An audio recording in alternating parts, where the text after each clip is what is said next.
Guys দেখতে পাচ্ছেন আমি আজকে কোথায়? কয়লা। এটা হচ্ছে কয়লার খনি বলা যায় আর কি। যে আমাদের দেশের যে সর্বোচ্চ জীবাশ্ম জ্বালানি মানে কয়লা, যেটা থেকে বিদ্যুৎ উৎপাদন হয় এবং বিভিন্ন কাজে জ্বালানি হিসেবে ব্যবহৃত হয় যে কয়লা, এই কয়লা এগুলো আমি আপনাদের দেখাই।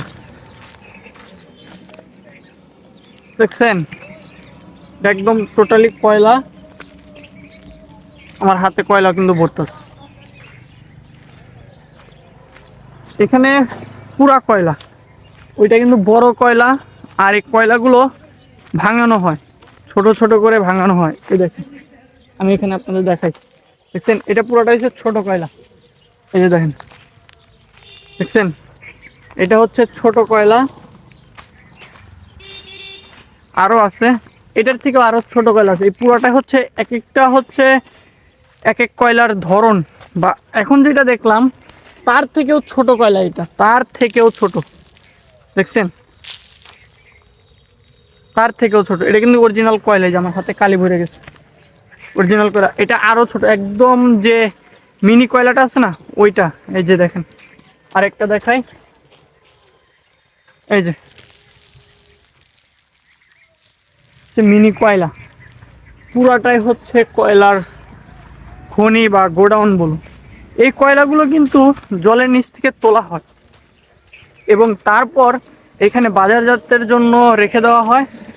আর একটা জিনিস দেখায় আপনাদের, এখান দিয়ে যাওয়া যাবে, এইখান দিয়ে। এই কয়লাগুলো যেগুলো না, এইগুলো হচ্ছে সদ্য আনা হয়েছে। এই কয়লাগুলো সদ্য আনা হয়েছে, এগুলো তারপরে মেশিন দিয়ে ভাঙাবে। ভাঙাবে দেখেন কয়লা আমরা ভাবি কত ছোট হয়, আসলে কয়লা কত বড় বড় হয়। দেখছেন কত বড়, দেখাই। এই বাবা, এটা প্রায় হাফ কেজি কয়লা। আরো বড় আছে, আরো আরো বড় বড় কয়লা হয়। আমি এখন যাওয়ার চেষ্টা করি যে মামারা কয়লাটা আনতেছে, কিভাবে কয়লাটা আনা হইতেছে ওইটা দেখাই। দেখছেন টোটালি কয়লা, টোটালি ভাই এত কয়লা।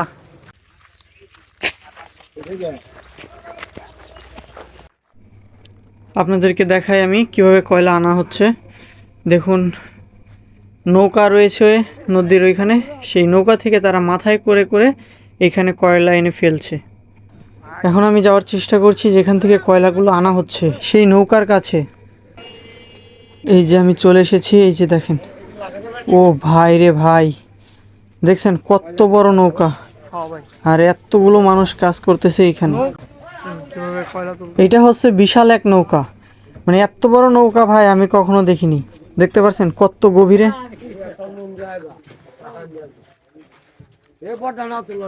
এই কয়লাগুলো আসে কোত্থেকে? টেকারঘাট থেকে। তো আপনাদের কি এই কয়লা যে এখান থেকে নিয়ে নামান তো পুষে, রোজ পুষে কত করে পান? 500।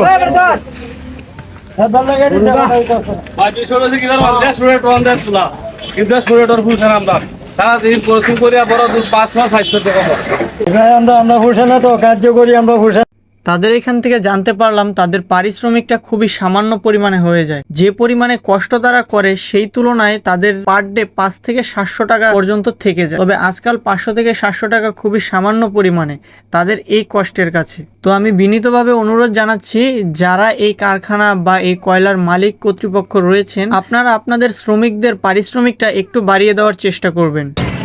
এই দেখেন আমি দেখাই, এখানে একটা রাখছিলাম না কয়লা, এখানে যে আরেকটা। রাস্তার ওই পাশে একটা খনি কয়লার, রাস্তার এই পাশে আরেকটা খনি কয়লার। দেখছেন রাস্তার ওই পাশে একটা, এই পাশে একটা। কত বড় বড় কয়লা, একটা প্রায় 1 কেজির মতো হতে পারে, এত বড় কয়লাও আছে এখানে। আর এগুলো পরে মেশিন দিয়ে ভাঙানো হয়। ভাঙানোর পরে এগুলো এইরকম ছোট ছোট করার পরে এগুলো চলে যায় বাংলাদেশের বিভিন্ন প্রান্তে, জ্বালানির কাজে ব্যবহৃত হয়। এই দেখেন এগুলা একদম সদ্য ভিজা কয়লা। সদ্য এই জায়গাটা হচ্ছে আমাদের কলমাকান্দাতে, নেত্রকোনা জেলার কলমাকান্দা থানাতে এই কয়লার খনিটা রয়েছে। আপনাদের যদি কারো কয়লার প্রয়োজন হয় তাহলে যোগাযোগ করতে পারেন আমার সাথে অথবা কলমাকান্দা এসে। আজকের ব্লগটা এই পর্যন্তই, দেখা হবে নেক্সট কোনো ব্লগে। যদি ব্লগটা ভালো লেগে থাকে তাহলে অবশ্যই শেয়ার করে দিন, আর এরকম তথ্য পাওয়ার জন্য আমার পেজটি ফলো করে রাখুন। ধন্যবাদ।